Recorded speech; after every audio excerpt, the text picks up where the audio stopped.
राजस्थान के मुख्यमंत्री भजनलाल शर्मा ने कहा, भैरव सिंह शेखावत की जन्म जयंती है। जनसंघ से लेकर भाजपा तक जिस तरह भैरव सिंह शेखावत ने राष्ट्रवाद की भावना को लेकर आंदोलन चलाया था, वे आजादी के बाद राष्ट्र को मजबूत करने वाली पीढ़ी के लोग थे। उनसे बहुत कुछ सीखने को मिलता है। उन्होंने राजस्थान और देश को दिशा देने का काम किया। देखिए, आज हमारे एक ऐसे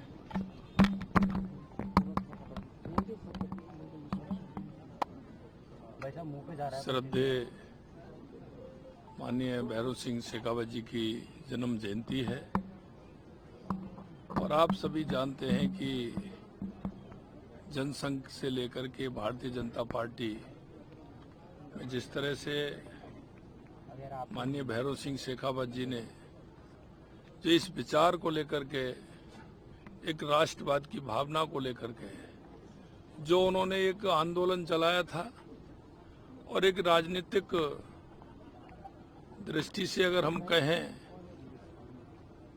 तो वो उस पीढ़ी के लोग थे।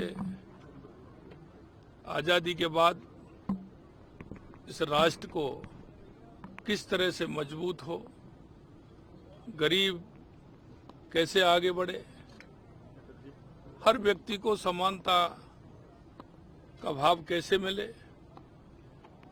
माननीय भैरव सिंह जी शेखावत साहब ने अंत्योदय की जो परिभाषा राजस्थान से लेकर के पूरे देश के अंदर देने का काम किया। उन्होंने अंतिम पंक्ति में जो व्यक्ति खड़ा है, पंडित दीनदयाल उपाध्याय जी के उस विचार को, बाबा साहब भीमराव अम्बेडकर जी के विचार को, महात्मा गांधी जी के विचार को, उनको आगे बढ़ाने का काम किया। और राजस्थान में पहली बार पूरे देश के अंदर अंत्योदय योजना ला करके उन्होंने अंतिम पंक्ति में खड़े हुए व्यक्ति को सहारा कैसे मिल सकता है, वो आगे कैसे बढ़ सकता है, उसके लिए काम किया। निश्चित रूप से आज उनकी जन्म जयंती है। मैं उनकी जन्म जयंती के अवसर पर उनकी समाधि पर पुष्प अर्पित करने के लिए आया हूं।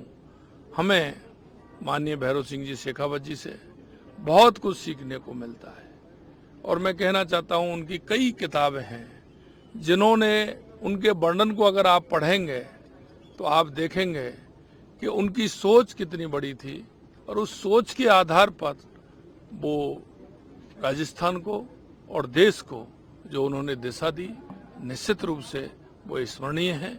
हमें उनका हमेशा याद करना चाहिए।